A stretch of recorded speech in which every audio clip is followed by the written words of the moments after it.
In the early hours of the morning on April the 15th, 1912, RMS Titanic, the world's biggest and most luxurious ship, sank to the bottom of the North Atlantic after striking an iceberg.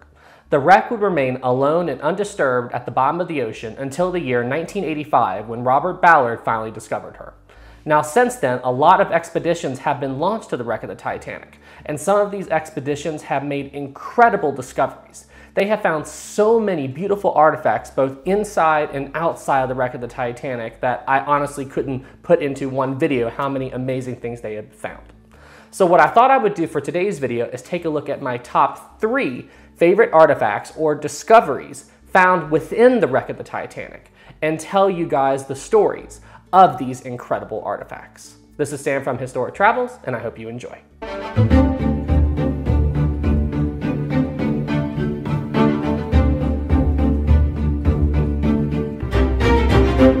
Now, the first artifact I want to discuss is the lead glass windows that were found inside of the Titanic's reception room in the year 2001 by James Cameron. You see, in 2001, James Cameron launched an expedition to the wreck of the Titanic to film a documentary film called Ghosts of the Abyss.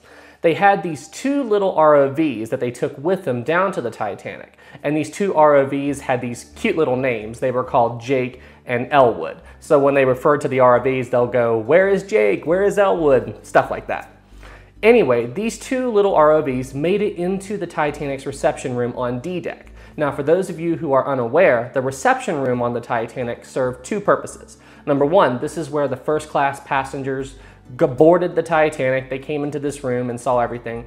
And then the second thing that would happen in the reception room is this is where first-class passengers would meet to talk until they would be let into the first-class dining room for dinner. There were some doors in the back of the room that led into the first-class dining room once it was time to eat. Now, when James Cameron's ROVs entered this reception room, they found, to their astonishment, these beautiful lead glass windows that were all along the walls of the reception room, and some of them were in a beautiful state of preservation. I mean, when I saw these beautiful windows, I just could not believe how good they looked. Now, to put some icing on the cake, I guess you could say, to kind of make this discovery even more amazing, James Cameron had one of the submersibles that was outside the Titanic go around to where these windows were and shine the sub's lights through the ship and into the windows so they could see the windows all lit up. And when he did it, he got these incredible shots, and I mean, it's just simply breathtaking and beautiful that these beautiful windows are still in such a good state of preservation. And this is why I decided to include it in today's video. The second discovery that I want to talk about was an artifact that was found inside of the stateroom of Isidor and Ida Strauss. Now, if you're not familiar with Isidor and Ida Strauss, they're one of the more famous couples from the wreck of the Titanic, or the sinking of the Titanic. And Ida is famous for refusing to leave her husband. They had been married, I think, something like 40 years, and when they offered her a place in the lifeboat, she said, "No, I will not go. Where you go, I go, Isidor. And we will die as we have lived together." And Isidor and Ida Strauss were last seen on the Titanic's boat deck as a giant wave came and washed them away. Now, Isidor and Ida Strauss were also co-founders of a store that you may have heard of, Macy's department store, so that's really cool. Anyway, James Cameron, in a later dive, got an ROV into their stateroom on the Titanic wreck. And most of the room is destroyed. I'll have some pictures here that shows what the room looked like before the sinking. They're animations by Titanic Honor and Glory. Great job, guys. But what I want you to pay attention to in this animation is the fireplace in the very back of the room. And on top of the fireplace, you'll see a clock, okay? Now, it's important to mention that Isidor and Ida Strauss's room was also the room that they used to model Rose's suite in the Titanic film. It wasn't exactly the same, but they used it as kind of like a template. Anyway, most of the room was destroyed on the real wreck of the Titanic when the ROV got in there. But as they explored the room, James Cameron found, to his amazement, that the fireplace was still in an incredible state of preservation, and sitting on top of the fireplace was the clock the clock was still there sitting on the mantle. And when I saw that, I had a similar reaction to what James Cameron did. I'm like, say it's not the clock. Say it's not the clock on the mantle. Oh my gosh. Like, I thought it was so cool. So yeah, due to how much destruction happened to the wreck of the Titanic and how destroyed that room was, it was really, really cool to see that clock sitting there. Now, it should be noted that the clock wasn't just sitting on that mantle by gravity. It was actually bolted there, so if the Titanic rocked and rolled in the sea, then it wouldn't go flying off. So that's how it stayed there. Now, unfortunately, there is some gunk like on the glass that blocks the face of the clock, so we can't see what time it says.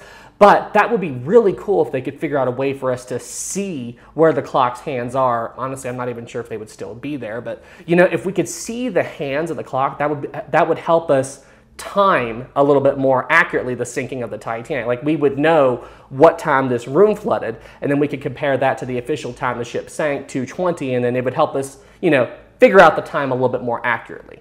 But yeah, now you guys can see why I think this is such a cool artifact, and personally, this is my favorite discovery ever made within the wreck of the Titanic. It's simply unbelievable.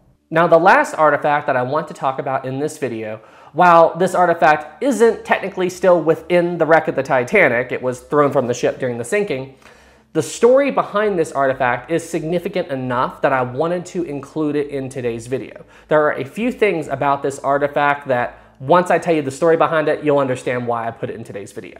So this statue you see currently resting in the Titanic's debris field is called Diana of Versailles.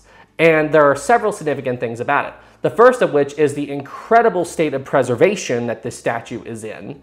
And the reason why that's so impressive is due to what this poor statue went through during the sinking of the Titanic. During the Titanic's maiden voyage, this statue was located within the Titanic's first-class lounge. This lounge was a very big room, and it was located on A deck just aft of the Titanic's grand staircase. You basically walked from the grand staircase into the first-class lounge.